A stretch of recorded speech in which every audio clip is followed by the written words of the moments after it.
বীজ বিক্রি করছি, ভুট্টার বীজ গাঁজা না। উত্তর জনপদের সীমান্ত জেলা লালমনিরহাটে 90-এর দশক থেকে ভুট্টা চাষ হচ্ছে। 2018 সাল থেকে জেলাটি ভুট্টা জেলা হিসাবে ব্র্যান্ডিং করা হয়েছে।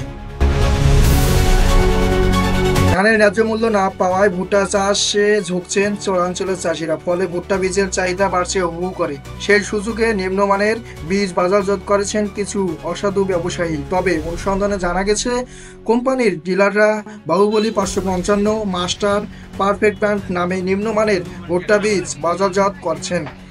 এসব বীজের মধ্যে বাহুবলী বীজ একেবারেই গজায় নেই, বাকিগুলোর অঙ্কুরোদ্গম হার কম এবং পোকায় খাওয়া, এমন অভিযোগ জানিয়েছেন একাধিক কৃষক।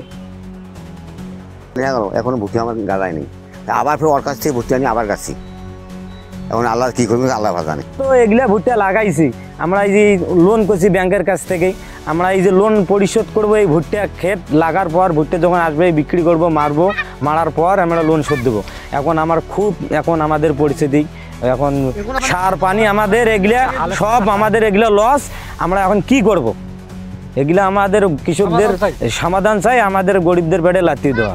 এই সার শনিবারে দিবি, শনিবার থেকে রবিবার এত কষ্ট করে সার খনন করার পরও আমরা এখানে আবাদ সুবাদ করার পর ভুট্টা দিয়ে না আগা যায়, তাহলে আমরা এখানে কাকে বিষয়টা দিই? সারা দেশের ভুট্টা বীজ বিপণনের কয়েকটি সিন্ডিকেট রয়েছে। তারা কৃষকদের কাছ থেকে সাধারণ ভুট্টা কিনে পরে প্যাকেট করে বীজ ভুট্টা নামে বাজারজাত করে। উচ্চ ফলনশীল ভুট্টার বীজ উৎপাদন ও সংরক্ষণ সম্পর্কে কৃষকদের অজ্ঞতার সুযোগে এসব সিন্ডিকেট ব্যবসা করছে। অনেক সময় তারা মেয়াদ উত্তীর্ণ ও পোকা ধরা বীজ গ্রামাঞ্চলে কৃষকদের হাতে গছিয়ে দেয়। এ বিষয়ে বিস্তারিত জানাচ্ছেন হাতীবান্ধা প্রতিনিধি জাহাঙ্গীর আলম রিখো। উত্তরের সীমান্ত জেলা লালমনিরহাট। এই লালমনিরহাটের হাতীবান্ধা উপজেলায় ভুট্টা কমপক্ষে কয়েক হাজার হেক্টর জমি ভুট্টা চাষ হয়। এখানে কৃষকরা যেমন লাভবান হয়, সেই সঙ্গে বিভিন্ন কোম্পানি ভুট্টা যারা বীজ ক্রয় বিক্রয় করে তাদেরও অনেকাংশে লাভের মুখ তারা দেখেন। শুধু দর্শক, আমি এমন এক জায়গায় বর্তমান অবস্থান করেছি। এই এলাকায় বাহুবলী, মাস্টার এবং পারফেক্ট নামে 3 কোম্পানির বীজ কৃষকরা গাড়ে প্রতারিত শিকার হয়েছেন।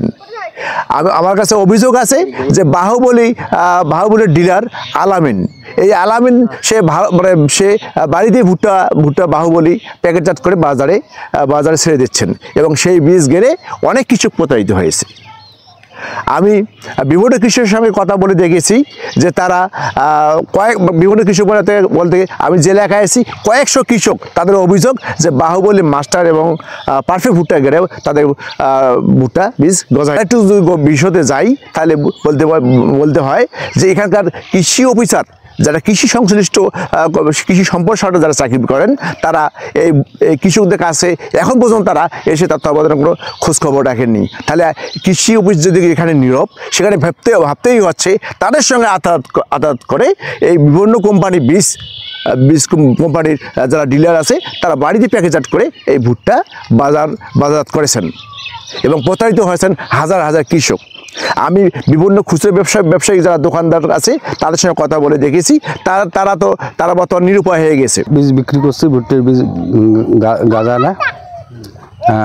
আলামিন ভাই ডিলার হাতীবান্ধা, ওনার কাছ থেকে বীজ আনছি।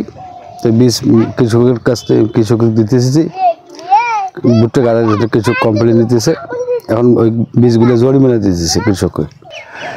এই খুচরা যারা ব্যবসায়ী আছে তারা বর্তমানে কৃষকদের বীজের পরিবর্তে বীজ দিচ্ছে এবং তারা বর্তমান অনেকেই গা ঢাকা দিয়ে বাড়ি থেকে বাইরে হচ্ছে না। আমি কৃষি সংশ্লিষ্ট বিভাগের কাছে আমি আবেদন করব যাতে ভবিষ্যতে এই এলাকায় আর কোনোভাবে কৃষকরা প্রতারিত না হয়। জাহাঙ্গীর আলম রিকো, লালমনিরহাট বার্তা।